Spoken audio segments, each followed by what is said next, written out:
Welcome to the Talking It Out podcast, where we will be talking about all things sex, love, singleness, and walking with Jesus as a young adult in today's world.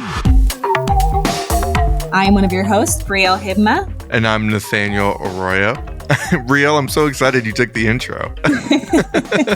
It was cool to be on this side and be like, cool, that's what it sounds like. What it sounds like. On today's podcast, we're going to be talking about like the tension between grace with somebody with a sexual past, right? Mm-hmm. So like the question that I think we want to tackle, and we'll tackle it a couple of different ways in this next 20, 30 minutes, is like, should you date somebody with a lengthy sexual past as a Christian? Mm-hmm. Because I think most people that you're going to be interacting with are going to have some type of sexual trauma, whether that is going to be in high school, they were having sex with multiple people, or they had that one long committed relationship, whether their sexual trauma that was brought to them by their family. Like it's not an easy topic, but usually by the time you're in your 20s and in your 30s, somewhat has already had a sexual experience beforehand. And depending on what your sexual experiences look like, there's a lot to talk through there, right? So if you're dating somebody with a lengthy sexual past, or Brielle, in your profession, if you're counseling somebody bringing you this question, it's just like, where would you even start this conversation? And maybe that's not a professional thing. Maybe you need to start it off as a Christian. Maybe you need to start it off as a therapist. I'm wrestling through that right now. Yeah. I mean, I wish there was just such an easy answer. Like my first response is like, yeah, why not? Why not date it? Like, date that person. And that's a simple truth. I think there's so much more layers and nuance to that. I think there's a lot more questions within that question, right? Of like where, it's a much more of a heart issue. And we've talked about in past episodes where about defining your own sexual ethic. We've talked about defining your own values. We've talked about setting boundaries. And so all of these questions also have to be answered first, and understanding, well, if you do, is it wrong to date someone with a sexual past? Or is it wrong if you're coming in to a relationship and maybe dating and looking for something serious and you're the one with the past? And the simple answer is no, it's not wrong. But how do we address the other issues and the heart issues and answer the other questions within the big question? I would probably frame it in the sense of like, is it unhealthy? Right. Like what are the health? I don't know. What's the environment of the overall relationship that you're wanting to get into?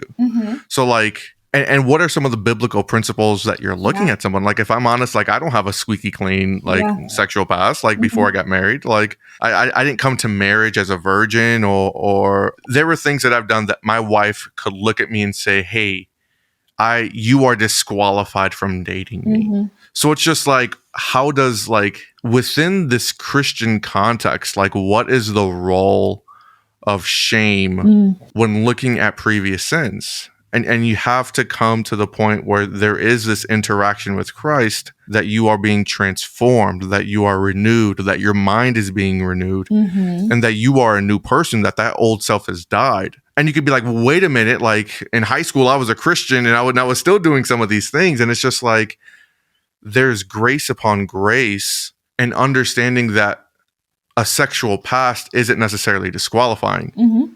In the same way that I think a pornography addiction or just any sexual trauma doesn't disqualify you.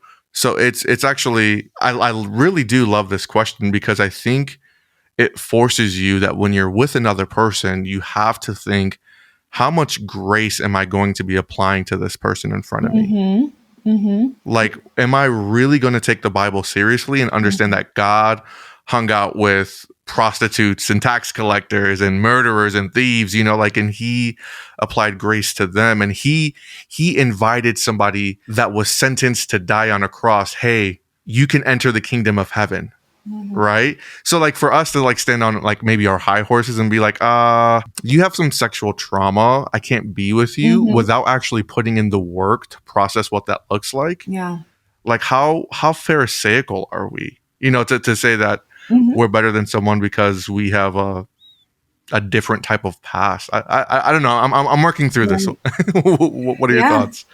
No, you're on exactly the right path when you talk about the gospel, right? And that's what it comes down to is where is our understanding of the gospel?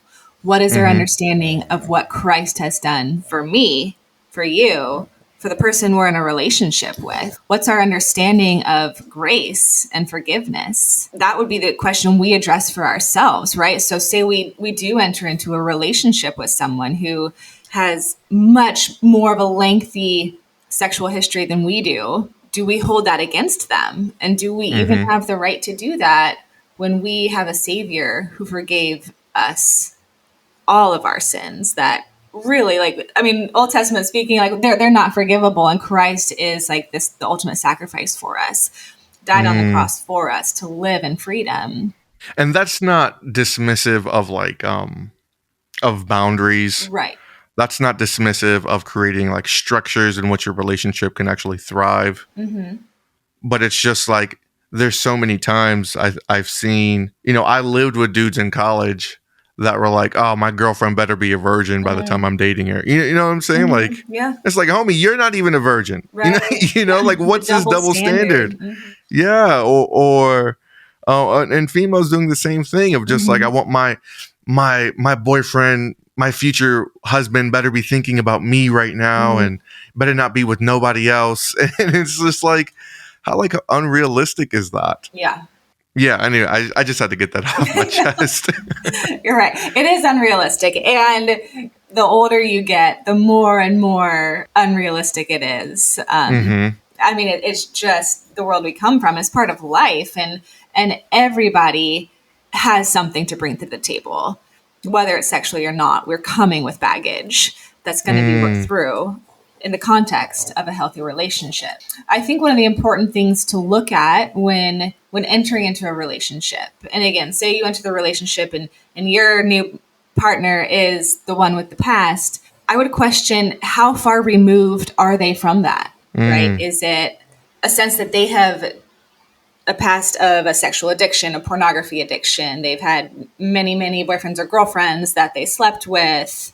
And then now they're on to you. And oh, yeah, they're so willing to wait for you. And their last relationship was last month. Or did they have a heart transformation? Did they come to know the Lord? Were they a Christian before? Were they not a Christian before? There's so many other questions to ask.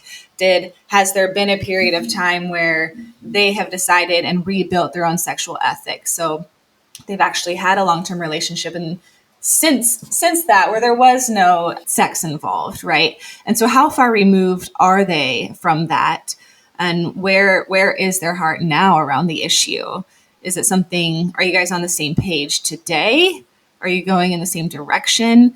All those questions should be asked as well, instead of just looking at it from one perspective. Yeah, I like that because it's like in dating relationships, like it's so much more than physical intimacy, right? Like that's just an element of dating somebody. And that's just an element, even within marriage, like physical intimacy is only an element. There's so much more to a relationship than how close you sit, or questions like, is it okay to make out? Or is it okay to hold hands? Like, how do I hold hands safely? You know what I'm saying? Like, there's so much more to dating than that. So I love how you mentioned, like, yeah, like we're bringing in more baggage. You may not have a sexual past, but you might have grown up in a family that was extremely rigid.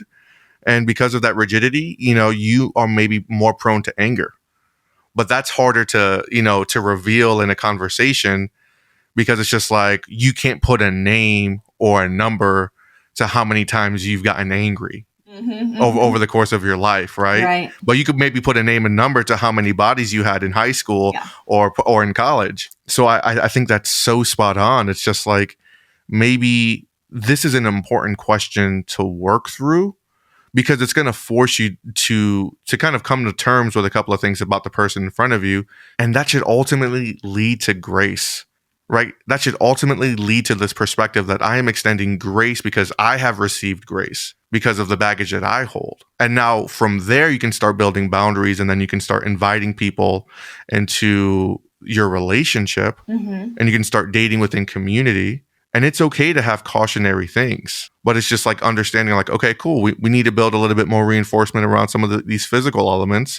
So that is actually going to affect how emotional I'm with you. Yeah. because oftentimes my emotions are going to influence how physical I'm with you, and how physical I'm with you are going to influence some of my emotions with you.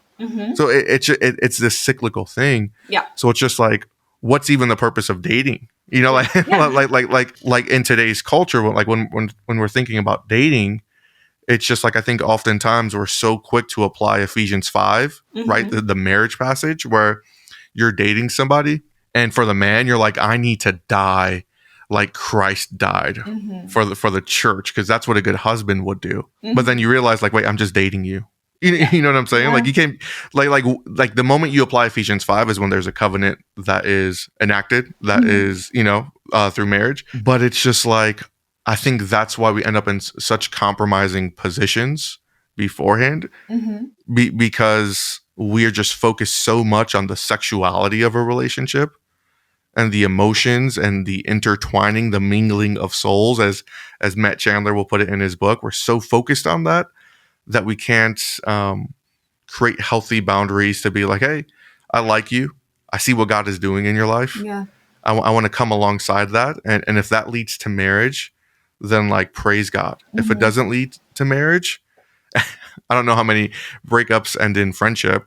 But then, hey, I gained a friend along the way. And there's such an interesting thing that you said in that of, I forget how you phrased it, right? But that there's so much pressure on sexuality within relationships, but it's not everything. And there's so much more, and it's so interconnected with spirituality and emotional connection. And, it's one thing if we go back to the idea of God creating sex to be good, then where do we come from this idea within the church, right? That it's bad. And so that's when it's brought into these dating contexts of like, well, sex is bad, so you did that and that's bad, right? And I'm not saying that's how we think, but just that very like all or nothing mentality of, well, it was wrong. But as you were saying, you kind of mentioned like anger, right? Like we look at right before that in Ephesians 5, Ephesians 4 tells us to let all our bitterness and wrath and anger and slander be put away. Other parts of the Bible, it talks about not giving way to drunkenness. In the same sentence, it says not giving way to sexual immorality. And so why is there so much pressure put on like, well, the sexuality sin must be so much worse than me going to a party last week and getting drunk with my friend. You were wrong, but I'm kind of okay. Or getting mad at the person that cut me off on the freeway, or getting mad at friends, or disappointed, or whatever those things are, the bitterness I have towards people in my life or what they did to me, right? And we excuse those things and we talk about it, oh, like that's a heart issue.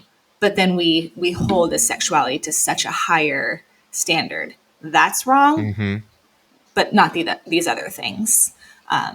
And so, yeah, I think we pick apart, right? We pick apart the Bible and look at the verse that we want, but we don't look at the whole context and the whole picture of the gospel and the whole picture of who Jesus is. And so I think, yeah, I love how you pointed out that, right? Just that it is all interconnected. Why do we hold it to this extra standard that we don't hold other sins to? Yeah, and I really do think it comes down to this pharisaical view that we put on ourselves and we put on each other.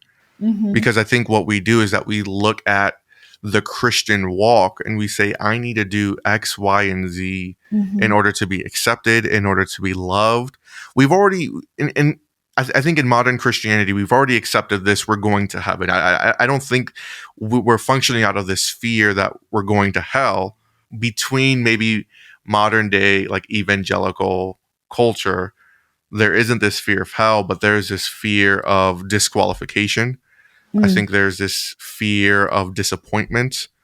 There's this fear that somebody is always going to be better than you, that you're not going to become that celebrity or Insta famous or TikTok famous, right?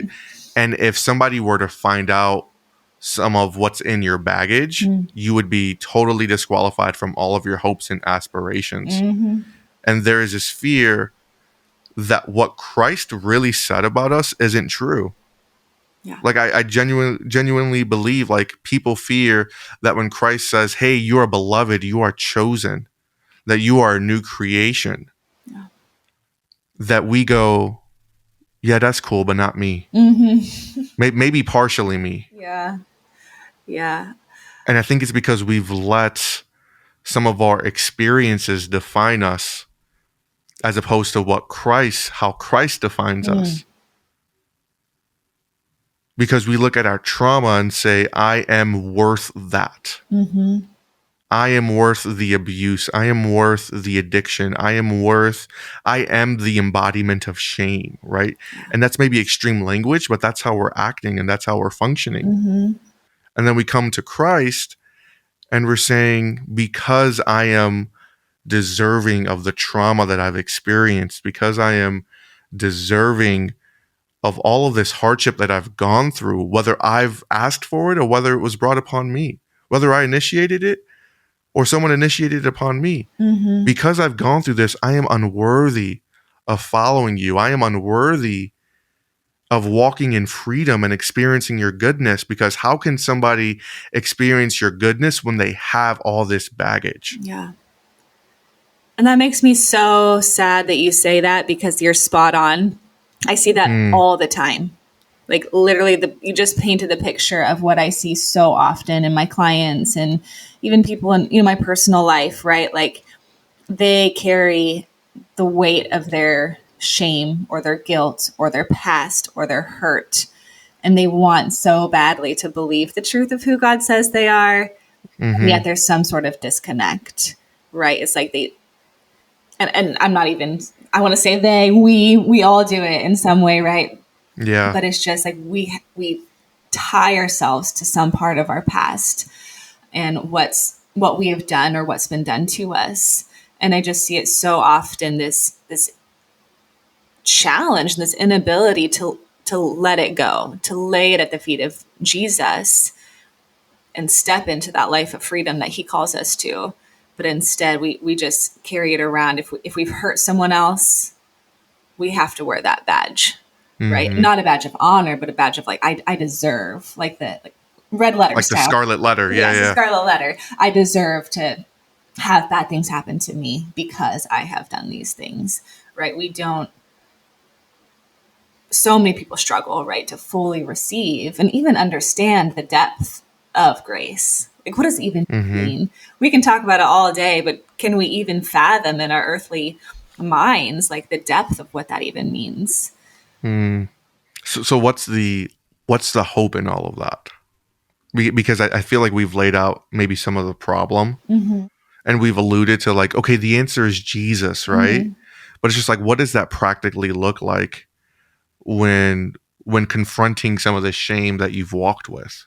I think, again, we've brought it up in past episodes, but community, first of all, right? Allowing other people, older, wiser people, to be able to reflect back to you what they see, call you out on things. In the context of a dating relationship, I think it lays the foundation for communication, to be able to openly talk about our pasts, to not hide them in shame, to share them, and to share how we've overcome, how we've worked through, or where we're at now and how we're continuing to grow, to ask for accountability, right? It's not, I think a lot of that shame comes from holding it in and not telling, or telling parts, or being too afraid to tell certain people, or what if people really knew what I did? What will they really think? And so trusting in your salvation, trusting in the grace of Jesus, and therefore being able to walk out. It's God's story, right? It's what God has done and is doing through you, more so than it is what you did. And so how can we maybe reflect that back to Jesus and allow it to be God's story rather than our story of shame and guilt? I like that, because I think what that does is that requires you to be vulnerable. Like, and you have to, if you're in a situation like this where you're wrestling with your past, or you're thinking about getting into a relationship with someone who has a past, or something along those lines, like, you need to have trusted people around you. And whether that's going up to your pastor, your young adult pastor, whether you're any pastor within your church, hopefully you're going to a church that you trust, right? So it's just like learning how to just be humble and vulnerable, and just open up, because we're not meant to carry shame. Like our bodies, our brains just aren't engineered to do that. Yeah. And that's why it hurts so much. That's why we're so uncomfortable with it. That's why it's always holding us back, because we weren't meant for that. Like we were meant to live in freedom. So it's just like, if you're wrestling through some of these things, I'm thinking with you, Brielle. It's just like, you need to shift the focus off of yourself, because the more you look at yourself, the more you're going to be discouraged, and you're not going to be able to zoom out and see maybe what others see about you and see what God sees about you. Yeah. Because you may see, man, I fell into this addiction all over again. Man, I deserved what I went through. And others may see, man, you are growing so much. You are no longer that same person I know 6 months, a year ago. Yeah. And God is encouraging you and saying that he who began a good work will bring it to completion. You know, like that's what God says about you, that he's not going to give up on you. He's going to bring the story that you have, the work that he's doing. He's going to bring that to completion. Yeah. It's going to be a good story, because we have a good God, and we trust that we have a good God. And we know that we have a good God because he's proven himself over and over and over throughout the scriptures and in our lives today. Yeah. So it's just like, if you're going through something like this, or if you know somebody who's going through something like this, like, how are you encouraging yourself and others to be vulnerable about the struggles that you have, and actually putting the work, seeking out wisdom, and moving forward and walking within your relationship with Christ, and working out what that means to walk in your relationship with Christ? Because it might look different for you than it is your buddy. Yeah. Yeah. And there's some key themes that I pull out of what you said, but a lot of them were that continuation theme, walking, working, right? This is a process. And so especially for the people that are like, well, wait, like, good for you. You got there, but how do I get there? What do I do if I started to, and then I messed up, or I went back to my old ways? But I want to, like, that it is a process. It's a journey, and it's never ending. We don't, in any aspect, we don't ever arrive to our destination that we're going. So it's a daily thing. And so it is like allowing yourself and opening up to people, having people, like you said, point out, look how far you've come. Look at the growth I've seen in you. And it's okay if it's still a struggle. Those don't just go away automatically overnight, right? It's a process. It's a growth, and 2 steps forward, 1 step back in all these situations. So to embrace that journey too. I love it. I think some of the, maybe getting a bigger picture, zooming out a little bit, like, there's questions that are yet to be talked about. Like, how does this look like in a dating relationship? Because this is, we've talked about it pre-dating, but what does it look like to be in a dating relationship? How does this conversation evolve once you're married? How does it evolve if you're single after you've experienced heartbreak, where you've had this intertwining of events and now there's this separation of events? There's so many elements to this conversation where we could take this, and I would love to dive deeper with this with our next guest next week, if that's okay with you. Yeah, I'm so excited. I think there's so much more that we can talk about. Thanks, guys. Another awkward intro. Don't know how to end this. We just know we've had some really good conversation. We enjoy this. I'm enjoying this. This is so fun. We will see you next week on the Talking It Out podcast. Bye-bye. This podcast was brought to you by the wonderful people at Project 619.